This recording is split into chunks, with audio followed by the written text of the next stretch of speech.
Buongiorno e benvenuti alla conferenza stampa di Bigger Splash. Al nostro tavolo gli ospiti sono alla mia destra dal fondo lo sceneggiatore David Cajani, Ralph Fiennes, Dakota Johnson, al mio fianco il produttore Michael Costigan, Matthias Schoenaerts, Tilda Swinton e Luca Guadagnino.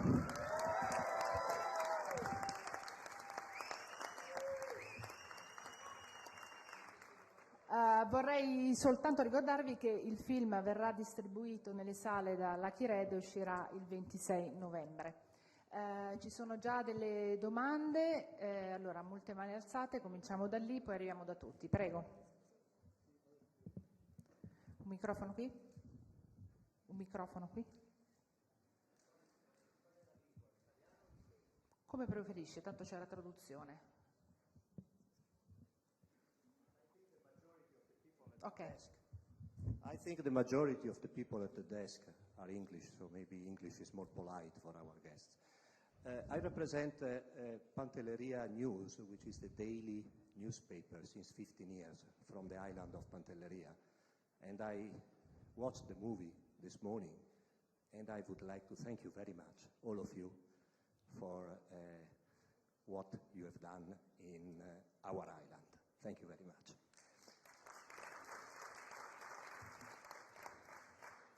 My question, as I have only one question, is for Mr. Guadagnino. I would like to know why. I know he is from Sicily, but I would like to know, you have many islands in Sicily, so why did you choose Pantelleria? Thank you. Rispondo in italiano.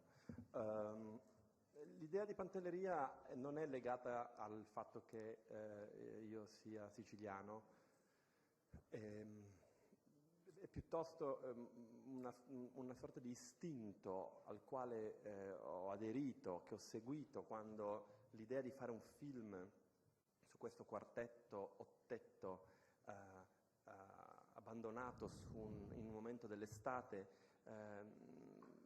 mi venne in mente l'idea che diciamo, la concentrazione delle politiche del desiderio tra questi 4 adulti e queste 4 generazioni e queste 4 differenti prospettive sul mondo e dal mondo, ma tutte conchiuse fino alla deflagrazione, avesse bisogno di un altro protagonista, appunto uno scenario che nella sua sovrana magnificenza e nella sua potenza ancestrale ma anche urgente dell'adesso potesse fare a pugni con questi 4 e potesse mettere questi 4 in una sorta di nudo confronto con l'alterità. E Pantelleria, con i suoi contrasti e con le sue violenze, mi sembrava un magnifico coprotagonista, una magnifica coprotagonista. Prego. Funziona benissimo il film, recitato splendidamente, scritto e girato splendidamente, una fotografia eccellente, la location peraltro offre questo e molto di più, perché poi dopo l'immagine dei barconi che funzionava benissimo con la tragedia appunto che si stava verificando, perché ha virato sul comico? Non ha sentito una sorta anche di scendere nel luogo comune, Guzzanti che parla in siciliano, Amonin ragazzi, siamo un po' nel luogo comune, quindi un pizzico anche di vergogna, un po' di offesa anche un po' verso la Sicilia, verso l'Arma dei Carabinieri, l'ho avvertito. Mi spiace che non c'è Corrado. La sublime grandezza di Corrado Guzzanti come performer mi costringe a rifiutare il fatto che Corrado non possa parlare siciliano, e credo che per noi che siamo italiani forse l'abitudine che abbiamo a questo grande attore e a questo grande comico ci impedisca forse di godere della ironia e delle sottigliezze che in questo maresciallo umano, troppo umano, vengono espresse. non è una questione di parodia, non credo proprio. Una delle cifre, uno dei testi che mi hanno guidato, che ci hanno guidato, è stato il Falstaff di Verdi. Ora, Verdi è naturalmente una delle glorie nazionali, noto per la sua grande capacità di melodramma. Perché Giuseppe Verdi a 80 anni chiude la sua carriera straordinaria facendo un'opera buffa, comica, dove però le arie diventano anche ampie, e come si sente nel film tra l'altro, piene di densità e di profondità. Però alla fine dell'opera, quando la grande burla finale del Giardino di Mezzanotte disvela i piani fallimentari di Falstaff, tutto il gruppo di cantanti si mette di fronte al pubblico e dice: tutto nel mondo è burla. E cos'è la burla in questo caso specifico? Secondo me è il fatto che il film comincia con l'immagine di una immensa intimità pubblica. Marianne Lane di fronte a una indistinta moltitudine di fan adoranti, e si conclude con la legge che decide di seguire l'umano, se stesso, la sua ragione, il suo desiderio di essere vicino a qualcuno che non potrà mai conoscere veramente. È una beffa, è uno scherzo del destino. E mi interessava molto. In più, sinceramente, se non facciamo cinema per prenderci dei rischi, e se non facciamo cinema per sondare dei territori che possano essere in qualche modo insidiosi, perché lo facciamo?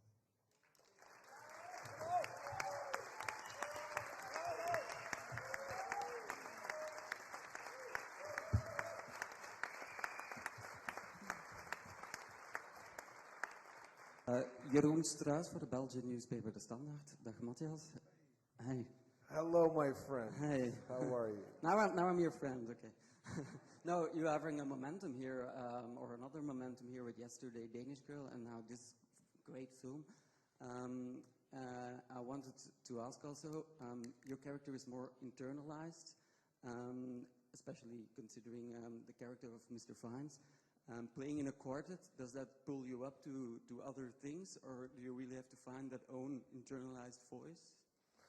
I think to some extent, you're always affected by the people you work with, or inspired by the people you work with, and it's all about synergy. So yes, of course, they have an influence on what I do, because everything is action-reaction. But then again, you do your work, and you try to be, you try to bring truthfulness to the table and sincerity, and then you just respond to whatever comes your way, and you let yourself be surprised by what your partners are doing, and so that's part of a creative process. I want to add something, if I may, just about Matthias' performance in the film, and he is really totally immersive quality of performance, and the generosity of dealing with a character that has to go very, very slowly, with minimal variation, which sometimes thespians, as they call them, they want the acting, which is of course a disgrace, as we all know. And but we are surrounded by the drama, and Matthias was so great that he didn't give a shit about the concept of show off, but he does show off. Yeah! Prego. Buongiorno, sono Patrizia. Ciao, salve. Grazie per una esperienza cinematica bellissima, Luca, di nuovo. And my question would be, so cinema basically examines a personality first and the body afterwards. It seems that you took the other way around, magnifically. It's a brave decision, very rare. And am I right? You put it in such a great way that I don't know what to add. Thank you. Okay. Then also for Mr. Fiennes, I would like to thank you. Your performance reminded me of great Viscontian actors who look for a second into the camera and then they fly away doing their own thing. So thank you very much. Grazie. Hello, Mike Roddy from Reuters over here on the to your right. Here. Yeah, just thank you very much. I really enjoyed the Falstaff parts of it. I thought that was very clever. But I'd like to ask you, you've switched the locale of the 1969 movie from the Côte d'Azur to one of these Mediterranean islands that could be one of the landing places for the migrants, and obviously you've worked them into the plot. And I'd like to know why you've done that and to what end, because the migrants actually end up being the fall guy, as I see it.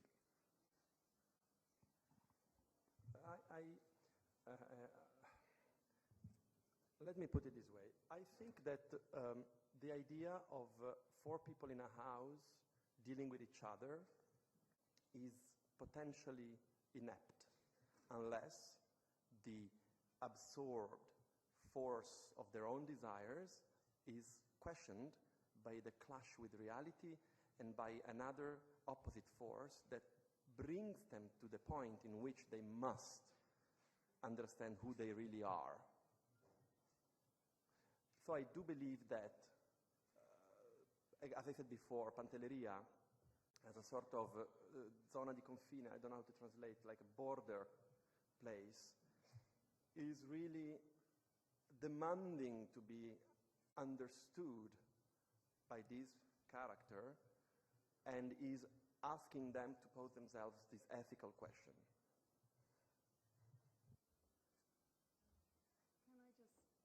Can I just suggest, by the way, that we all get out of the habit of calling anybody migrants in this situation? We're dealing with refugees, war refugees.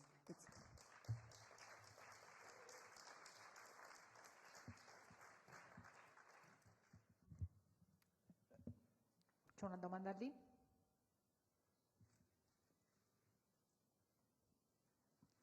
Roberto Freggio, ma atteniamoci al film. Intanto una domanda per Dakota Johnson,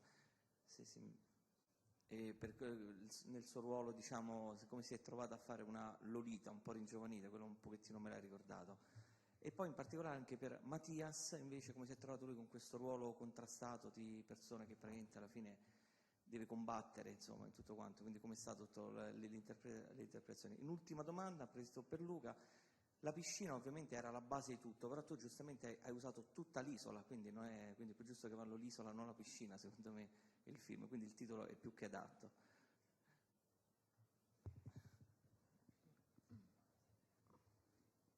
Oh, okay. Sorry. For me, it was a quite interesting and sort of quick, close, explosive experience. I came onto the film quite late and had little time before we started filming to really, I mean, I wish I had more time to figure it out, but I feel like it all kind of worked out. But the Penelope to me seemed like a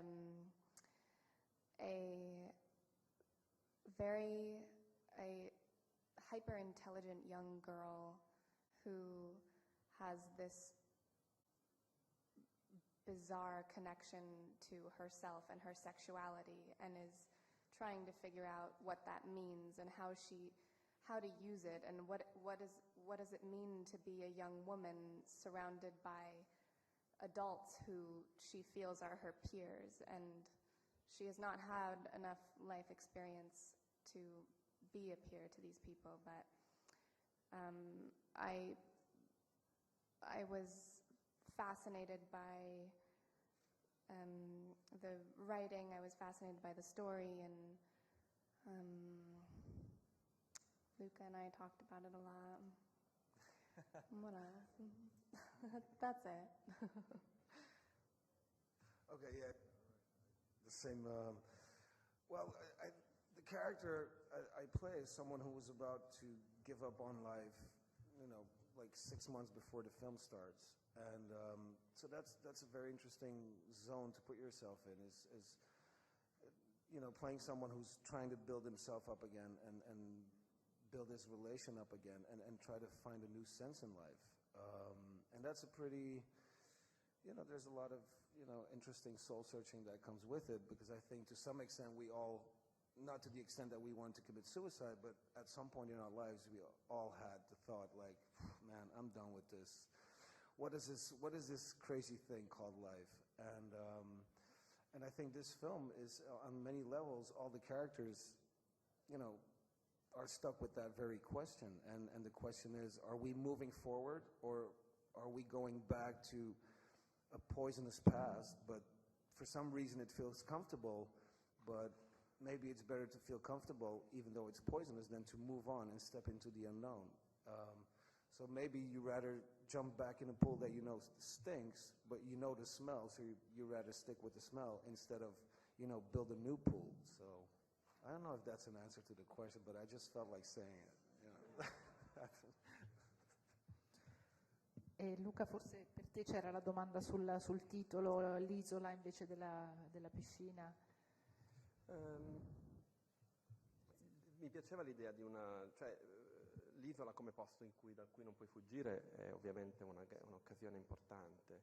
Il titolo è il titolo di un grandissimo quadro che mi ha insegnato a capire come interpretare l'arte e capire che l'arte nella sua apparente semplicità nasconde grosse profondità, e quindi mi ha insegnato a cercare di stratificare il significato delle immagini. Non so se ci siamo riusciti, ma quella è stata la vocazione. Prima di ridarvi la parola, io avrei una domanda per Tilda Swinton. Vorrei chiederle, sappiamo che è stata sua l'idea di non far parlare il suo personaggio, perché questa scelta? E poi vorrei chiedere a Ralph Fiennes di raccontarci qualcosa su quella magnifica scena che lo vede protagonista mentre balla, è veramente una scena straordinaria.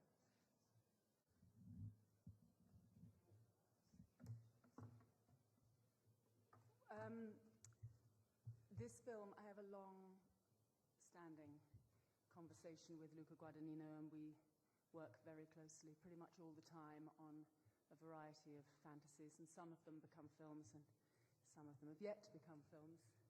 And to be honest, this film wasn't one of them. I knew that he was preparing this film, and I wasn't going to be a part of it. And I didn't want to make a film the year that he was making it. And as things happened, the moment came when plans had changed, and he came to me quite late in the day and asked me to be a part of it.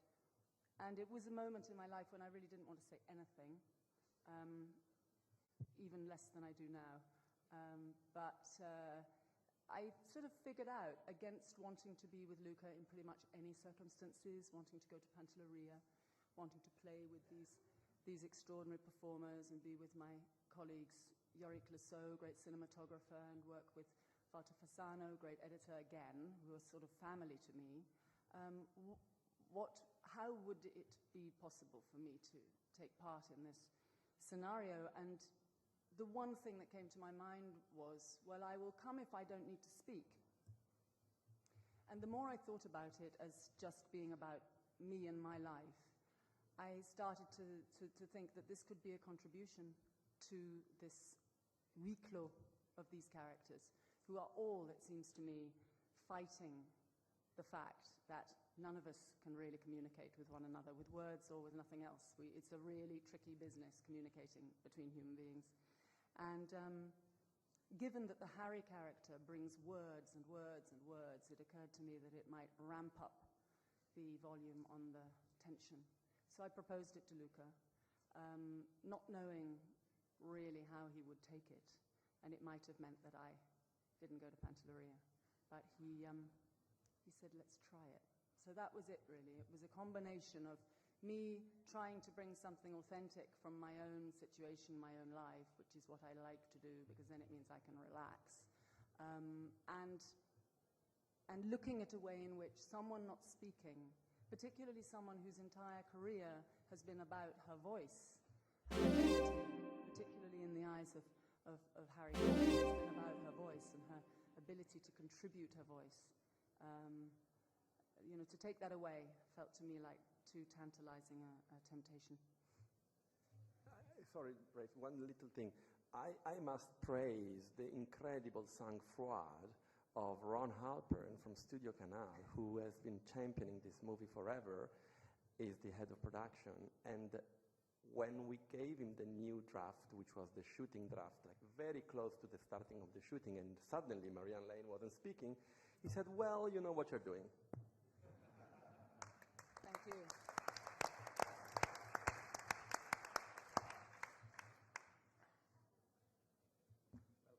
We have Rafe. Rafe has to answer. Well, I received this fantastic screenplay from David and from Luca with this great character, Harry Hawkes. And about 20 minutes into the film, it's written that he gets up and dances and expresses himself completely through dancing. I'd never been asked to do that in a film before. So I said yes, thank you.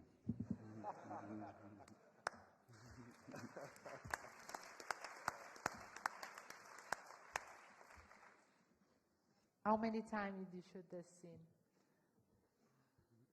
We had 1 day to shoot it. But there was this great big dance, mostly on the roof of the Demuso.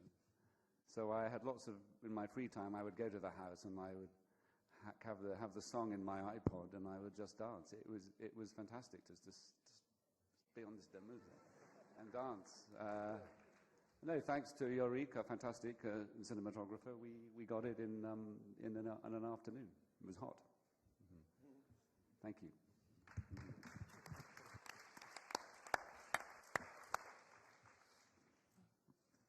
Sì, volevo chiedere a Luca, siccome questo è un film secondo me con tante carne al fuoco, quale fosse la sua esigenza primaria nel raccontare questa storia?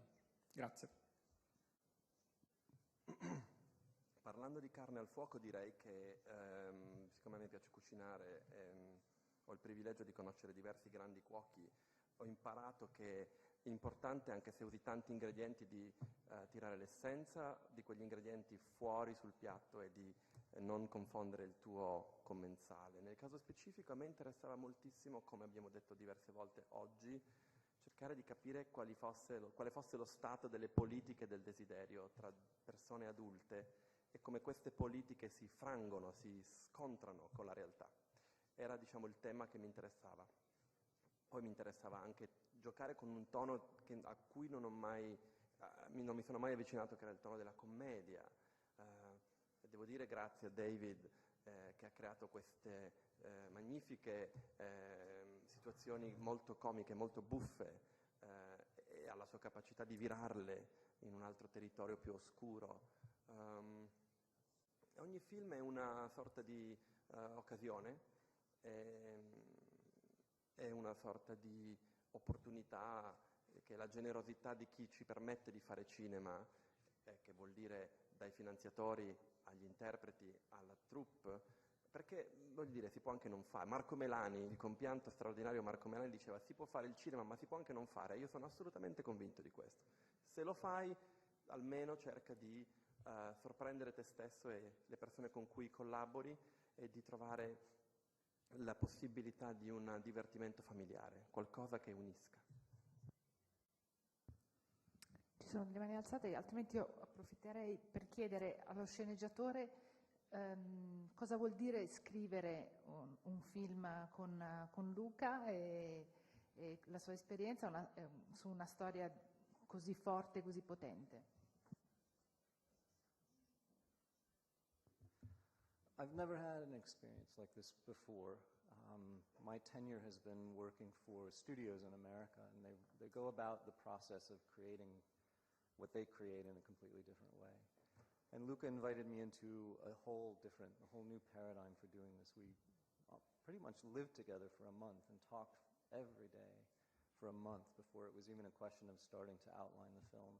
And that's a luxury that I've never had before. And it meant that rather than sort of quickly kind of nailing down the structure or quickly kind of nailing down the simplistic arcs the characters would be on, we did the reverse. We just unscrewed everything. We took the whole machine apart and laid it out on the floor in a mess, and then decided what we cared most about and started building a kind of a different engine out of it. And I think one of the things that I'll always remember about this collaboration is we never shut the doors. When the actors came aboard, the cinematographer came aboard, the production designer came aboard, it really was a family affair.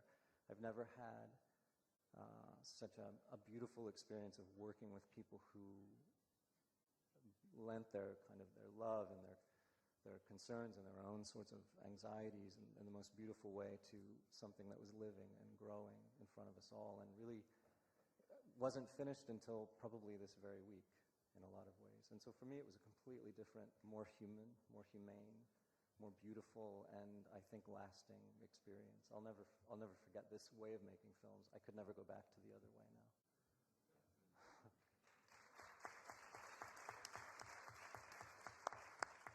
E a questo punto vorrei anche chiedere a Michael, come produttore, quanto è difficile dire no a Luca Guadagnino. No, questo non si può fare.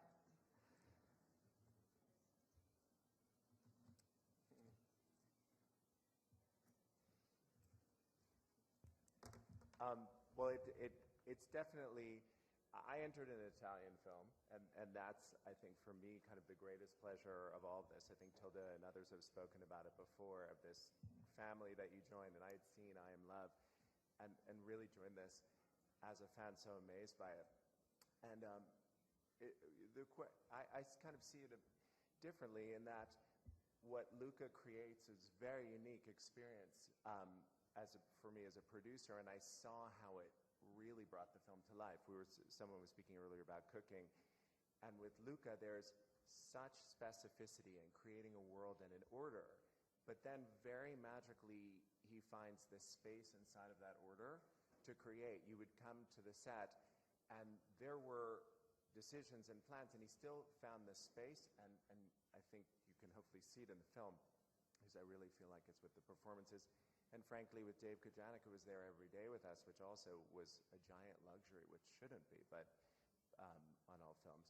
But that cooking and how that really happened, and it was a phenomenal experience to see and be a part of. And also, this is an opportunity to say it was really, I produced this with Frenzy and with Luca and with Marco, who is phenomenal, and everybody was so strong, with obviously Walter and Yurik and this team, who really, I think, again, we all learned something about this kind of filmmaking, of letting things happen, and that exploration. I think that's what led to the film being as strong as I think we all think it is.